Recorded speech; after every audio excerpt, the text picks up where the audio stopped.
Slot car scenery. It can add a lot to your track, but it takes time, a bit of skill, and some patience. How about some handy tips to help solve some scenery challenges and make your circuit look better? Don't worry, we got your back.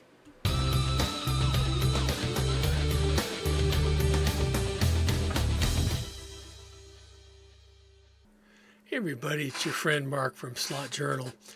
In this episode, I'm going to go over 4 different, what I call scenic tricks that I worked up to try to make the track look a little more interesting and to solve a few little problems I had. One of them is I'm going to show you how I made a gantry. You know, we have a lot of different gantries out there. Everybody wants one or more on their track, and I have a real simple solution that I came up with I want to show you.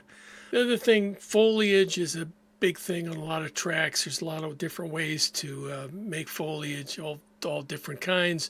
Again, I found a really cost-effective, cheap solution that you might find helpful. And then I have another lighting solution I came up with utilizing some old toy components I found, not really for track lighting, but to light some other areas in the track where you just might want to see a little bit better in the dark. And then the last thing is I have a cover I came up with for the control section where the controllers plug into the track. You know, those things are pretty unsightly, and there's some great solutions out there. So I came up with a great solution to cover that power section of the track. It's an outdoor television production or studio platform where I can put a camera and some TV crew and some other items there. It covers that. It does a really nice job of that, and it also looks pretty good, I think. So I'll show you how I did that. So if you look at a lot of the slot car tracks out there today, chances are you're going to see a gantry of some sort. It might be a full gantry that crosses both lanes. It might be a half gantry, and they have a lot of different uses. Some people use them at the start-finish line to help record, you know, the finishes of the cars. Some people use half gantries just for lighting or possibly just for decoration purposes. And that's what I'm looking at, is to add a half gantry. I've got a spot where one will fit. What I'm looking for is a gantry design that I can use. And I first thought, well, you know, maybe instead of buying a kit, which is pretty common, a lot of people do that. There's a lot of great kits out there. I would start with a 3D printed gantry, or at least a partially 3D printed one, and see where I could go from there. Now, to find a gantry file, I look through my normal sources like Maker World, Thingiverse, Cults 3D, and I was trying to find a single file where I could just print it right off in one piece. You know, there are a lot of files out there where you can print all 4 sides separate and glue them together. Well, if I'm going to do that, I might as well buy a kit, right? So I found a file. It's a single piece. I could just put it on the plate, and it just goes upwards. I scaled it to size about 100 millimeters plus, a little bit higher than that, because where it sits is actually raised above the track level anyway. So I got it printed out on my Bamboo A1 Mini, and it turned out great, looked great. I still have the file. Trouble is, I wanted to put it in the description, the file link, and I'll be damned if I can find where I got that file from. So if I find it, I'll post it there if I find it before I get this particular video published. Now again, trying to keep the construction simple, I decided to print a base plate for the horizontal portion of the gantry. That is plastic, and I just designed it right in Bamboo Studio, and I just ended up putting a flat plate. I put a hole in the bottom of it to allow some interior lights to shine down on the track. You know, I tried not to get too fancy with it. I thought about trying to set up something so I get lighting in the sign above. I just didn't want to get into that. So to keep things simple, again, I just decided to wire it on the inside and run put a couple holes through it to run my wires. And what I would do then is mount a foam core box on top of that flat base and secure it to that. And then the next step was to create a simple box out of foam core. It's cut out of 3 separate sides, 2 sides, put in a top and trim the edges so it fits nice and neat. Both ends are secured again with a kind of a thick piece of cardstock. It's cut to fit. So the whole apparatus, the whole assembly is nice and neat and are ready to be covered with a pre-printed signage. Picked some art for a Goodyear sign. That was my choice there, but again, just designed and printed a label that would wrap around the whole structure there. And once it was done, put it together and you can see the results. I think it turned out pretty good. Okay, so this time around, we're going to go for a little bit of scenic savings.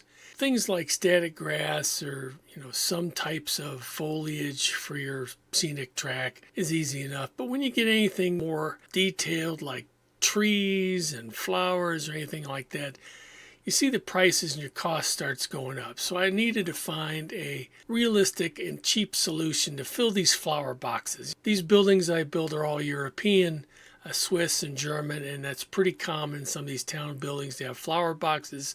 So I needed something to fill them with, and this is how I did it. So I started with a trip to good old Dollar Tree. If you go in your local Dollar Tree, you can often find clumps of different artificial flowers. You need to look and find something that's small scale because not everything they have will work. They usually have different kinds of flowers depending on the season. So you pick one out. I've got like 4 different colors of this variety, and they're only $1.25 a piece. So that's what I started, and I came home with those. Next, I was lucky enough to find some 2-ply cardboard from a box I had. You can use single ply, but the extra little compartments you get in the 2-ply make it a little bit easier to fit the flowers in, and you'll see how this works.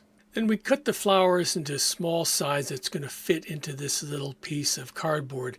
Now the reason we use the cardboard is because it's much easier to work with this, fit the flowers in it, and just drop it into the flower box than try to work in the flower box directly on the building that's already been built. Now here you can see we've cut the stems to length. We secure them in the piece of cardboard, and you can see the little compartments where the stems fit in.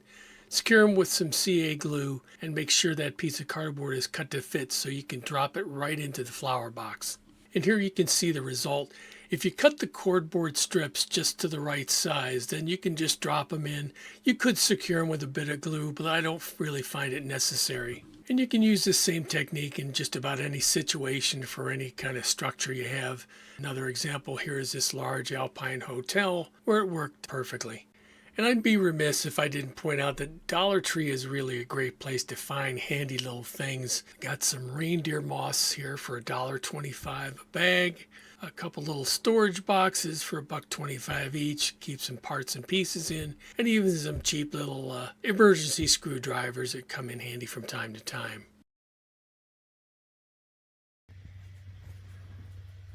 So some of you who had toys as a kid might recognize this little wall and that little tower there. That was from a toy company called Giant, and they used to make miniature like 1/72 scale figures and sell them in cheap packages. Sometimes you'd see them in the back of 5 and dime stores or mail order, something like that. They're still out there, and I had several packs of these that I bought at a offline, I think off eBay. So to get this little different take on lighting, I start out with one of the little corner towers from the toy set. Now essentially what this is just a plastic tube. So the idea is to run an LED light up through it, and I start by cutting as close to a circle as I can into a piece of foam core. Then I pop a hole in the middle of it and run the LED light up through that hole. Now the size of that little bit of foam core is dictated by the diameter of the tube. I usually try to get it just a little bit larger so when I poke it down in there, it's in there nice and tight and doesn't move around too much. So then we install it into the tube, get it down in there. I usually like to try to get the LED light in there just far enough so you can see the light through the little holes in the side of the tower, which lets some of that light through. And then once you're done, you just pop the top back onto the tower and you're ready to go. Works out pretty well. So I thought using these little, light bollards would be a nice solution over around the beer garden. I ended up putting 4 of them in this area. just ran some wiring from one to the other. Again, I have 4. And then the wiring continues up towards the end of the track. It actually connects behind that wall, which is removable, to the lights on the gantry there at the end of the track. So here's what I had to deal with. I had this old ugly Arton power connector here. And what I've done on this track is I took that original connector, hooked it up. I changed the wiring so I can use a standard 3 red, white, black system, so I can use any controller I want. And that runs underneath the track. I also have a light connector for some control for some LEDs I have running around the front edge of the track. So I wanted to get that covered. So what I did is I took some stuff I had, and I created this. Basically, it's a platform. The base of this is just simple, board, foam board. Cut out a channel in it so it'll fit that wiring section there. And you can see where I outlined this piece before I started to build it, so I can get an outline of how it fits in there. Use the same structure. I usually get just pieces of cardboard to hold that platform up out of the way. And then as far as the technique, it's the same technique I use for most dry scenery.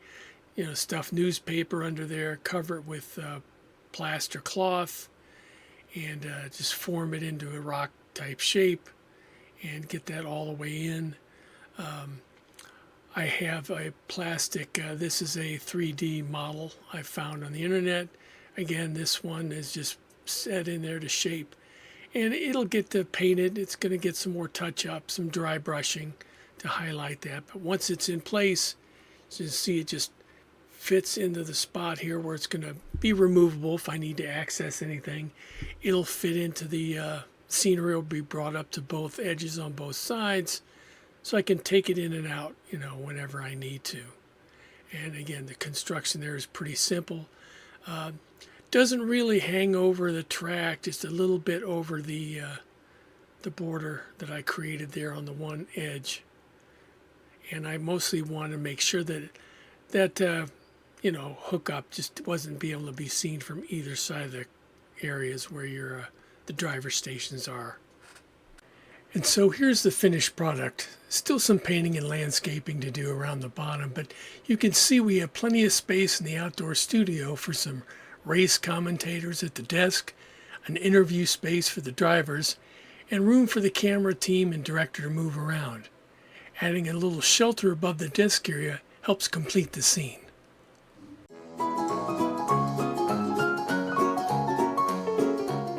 So here I'd just like to note an update. The work on this car continues. I did buy some lead. I'm going to put on here, probably on either side of the chassis here, maybe a bit in front. We'll try some different things out to see what works. But I did, as I showed on Facebook, test this out and got some clearance underneath and checked that. Seems to be okay. So for now, we're pretty good. The next thing I'm working on is a possible replacement body, if I can get this done in time. As I mentioned previously on Facebook, I've noted I've never really done much or any airbrushing before, so this is something new for me. I've been testing on an old body I had, and we'll take a look and see how that does. I had an old Eldon body I wanted to test on and make sure my skills are up to par before I start on anything more important. And to that end, also been getting some things I need. I've got some decal set, some glue to put that body together. So hopefully we'll have some success with that. But it's been fun learning this whole process so far.